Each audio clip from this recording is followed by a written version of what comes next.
এক নম্বর, মোবাইল বা ইন্টারনেটের মাধ্যমে বিবাহ বৈধ হবে কিনা। 2 নম্বর, সিয়াম অবস্থায় স্ত্রী সহবাস ব্যতীত অন্তরঙ্গ স্ত্রীর সঙ্গে অন্তরঙ্গ হওয়া যাবে কিনা। সাদাকাতুল ফিতর এটা অমুসলিম তথা হিন্দুদের জন্য বৈধ কিনা। জনৈক ব্যক্তির শারীরিক দুর্বলতার কারণে স্ত্রী তাকে তালাক দিলে স্বামীর প্রদত্ত মোহর তাকে ফেরত দেওয়া লাগবে কিনা। আসসালামু আলাইকুম ওয়া রাহমাতুল্লাহি ওয়া বারাকাতুহু। ইন্নাল হামদালিল্লাহি ওয়াহদা ওয়াসসালাতু ওয়াসসালামু আলা মান লা নাবিয়্যা বাদা। প্রিয় মুসলিম ও ভাই বোনেরা, আজকে আপনাদের সামনে কয়েকটি গুরুত্বপূর্ণ প্রশ্ন নিয়ে উপস্থিত হয়েছি। প্রথম প্রশ্ন ছিল, মোবাইল বা ইন্টারনেটের মাধ্যমে বিবাহ করা যাবে কি।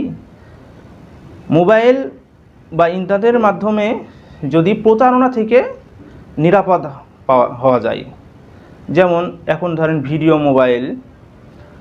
ভিডিও কনফারেন্সের মাধ্যমে অভিভাবক স্বামীকে দেখছে, তারপরে সাক্ষী আছে, সাক্ষী শুনছে এবং সেগুলো বুঝছে।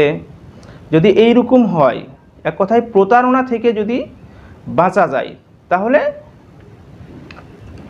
বিবাহ বৈধ। আর যদি প্রতারণা থাকে, যেমন কথা, বর্তমান সময়ে ইন্টারনেট বা মোবাইলের মাধ্যমে কথার নকল করা যায়, এগুলো যদি প্রতারণা থাকে, তাহলে এই বিবাহ বৈধ হবে না।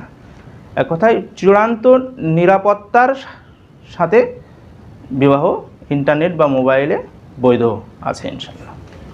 2 নম্বর প্রশ্ন ছিল, সিয়াম অবস্থায় স্ত্রী সহবাস ব্যতীত অন্তরঙ্গ হওয়া যাবে কিনা। হ্যাঁ, স্ত্রী সহবাস ব্যতীত অন্তরঙ্গ হওয়া যাবে, তবে এমন অন্তরঙ্গ হওয়া যাবে না যে কারণে স্ত্রী সহবাসের মতো কার্য প্রতিষ্ঠিত হতে পারে। এই সমস্ত অন্তরঙ্গ হওয়া থেকে বিরত থাকতে হবে।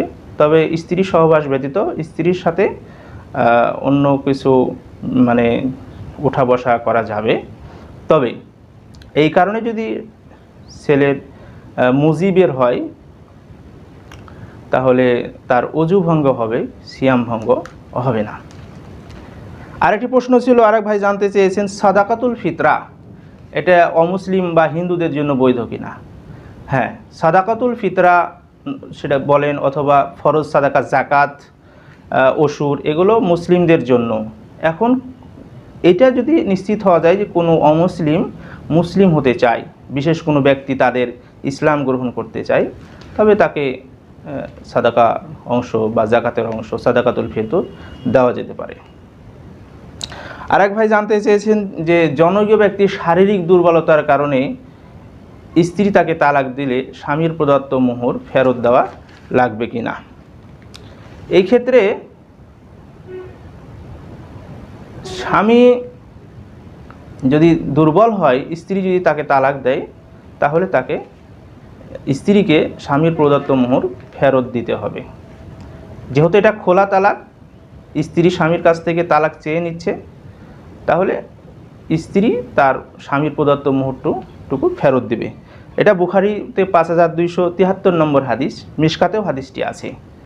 এখন যদি স্ত্রী অপারগ হয়, স্বামীর প্রদত্ত মোহর ফেরত দিতে অক্ষমতা প্রকাশ করছে, তাহলে সেই ক্ষেত্রে